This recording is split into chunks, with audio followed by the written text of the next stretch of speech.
नमस्कार साथियों, आपका बहुत बहुत स्वागत है सरकारी नौकरी 2.0 पे। तो दोस्तों, मैंने कहा था कि मैं एक रेलवे पे विस्तृत वीडियो लेके आऊँगा और यहाँ पर ये वीडियो आज मैं जारी कर रहा हूँ। देख लीजिए, government of India, ministry of railway requirement. यहाँ पर सारा पूरा काला मतलब सारी जानकारी रेलवे की जो भी भर्ती से है ग्रुप डी की, उसका पूरा नोटिफिकेशन मैंने डाउनलोड कर लिया है और मैं आपको एक एक करके दिखा रहा हूँ। देखिए, ये सबसे महत्वपूर्ण तारीखें देख लीजिए आप यहाँ पर।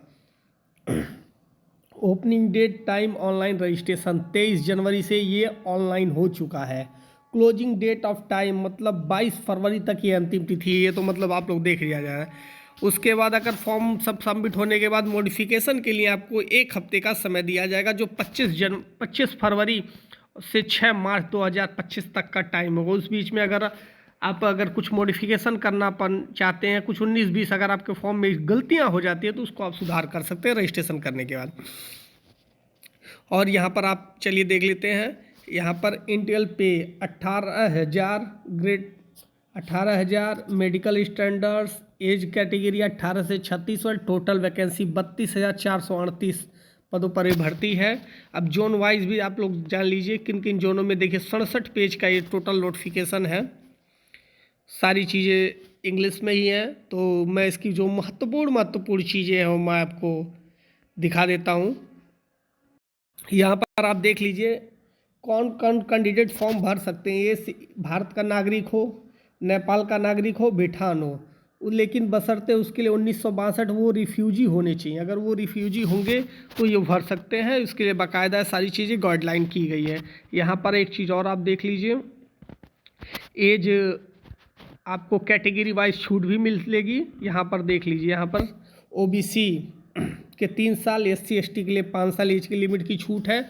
और एक्स सर्विसमैन जिन्हें 6 मंथ आफ्टर एक्सटेंशन मिला हो, उनके लिए 3 साल, 6 साल, 8 साल जैसे अपन कैटेगरी वाइज इसमें छूट दिया गया है। उसके बाद मान लीजिए अगर कोई पर्सन डिसेबिलिटी वाला है तो उसके लिए 10 साल की भी छूट है, 13 साल, 15 साल की भी छूट है। और अगर कोई ग्रुप सी का पूर्व कर्मचारी रहा तो उसके लिए भी एज में छूट है। यहाँ पर आप स्पष्ट रूप से इस चीज़ों को देख सकते हैं। यहाँ पर देख लीजिए, फीस जो है 500 रुपये फीस रखी गई है। उसके बाद कैटेगरी वाइज इसमें जो छूट होनी है वो भी हो जाएगी। देखिए, जर्नल और ओबीसी का 500 रुपया है और एससी एसटी का 250 रुपया, और उसमें ईडब्ल्यूएस भी आएंगे जिनके पास सर्टिफिकेट होगा उसके कैटेगरी है। सर, आप या पेमेंट वो ऑनलाइन कर सकते हैं, credit card, debit card, UPI किसी माध्यम से भी कर सकते हैं। ये सारी सुविधाएं रेलवे ने इस बार भर्ती में सारी सुविधाएं दी हैं।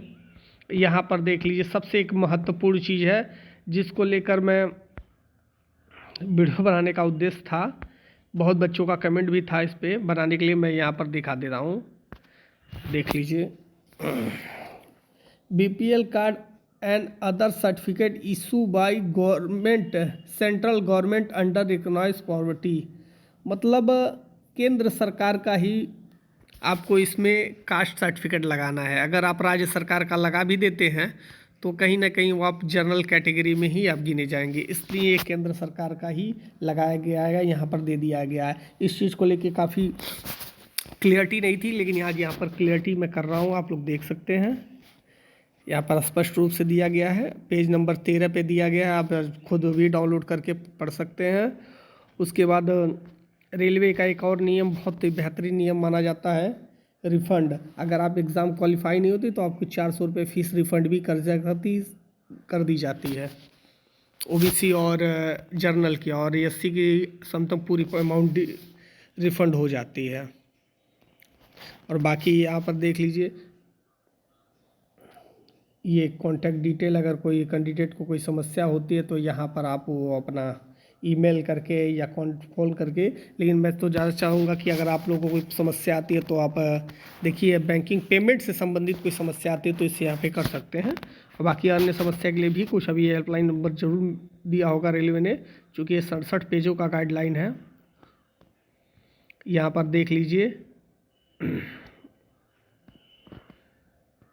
देखिए, ईडब्ल्यूएस कैटेगरी में रहने वालों के लिए 5 एकड़ से कम की ज़मीन होनी चाहिए।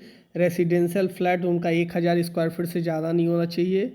मतलब ये सारी चीज़ें इस कैटेगरी में दी गई है। इस कैटेगरी में आने वालों को ही EWS के कैटेगरी में रखा जाएगा।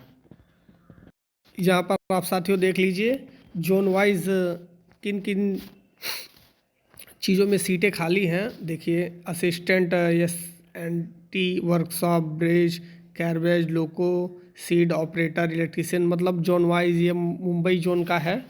और आगे का भी जोन देख लीजिए, काफ़ी सारे जोन ऐसे जयपुर, यहाँ पर हुबली जो कि कलकत्ता में पड़ता है, जबलपुर मध्य प्रदेश में पड़ता है, और भुवनेश्वर उड़ीसा में पड़ता है। यहाँ पर देख लीजिए बिलासपुर छत्तीसगढ़ में पड़ता है। दिल्ली नई दिल्ली आप सभी लोग जानते ही हैं। चेन्नई, गोरखपुर तो आप लोग जान ही रहे होंगे, कहने नहीं, ये गुवाहाटी आसाम में पड़ता है। कोलकाता वेस्ट बंगाल में, मुंबई, मतलब ये सारी चीज़ें दे रखी है। इसी तरह आप ये नोटिफिकेशन डाउनलोड करके देख सकते हैं। और कोई इन्फॉर्मेशन चाहिए तो कमेंट कीजिए। मिलते हैं नेक्स्ट वीडियो में, तब तक के लिए।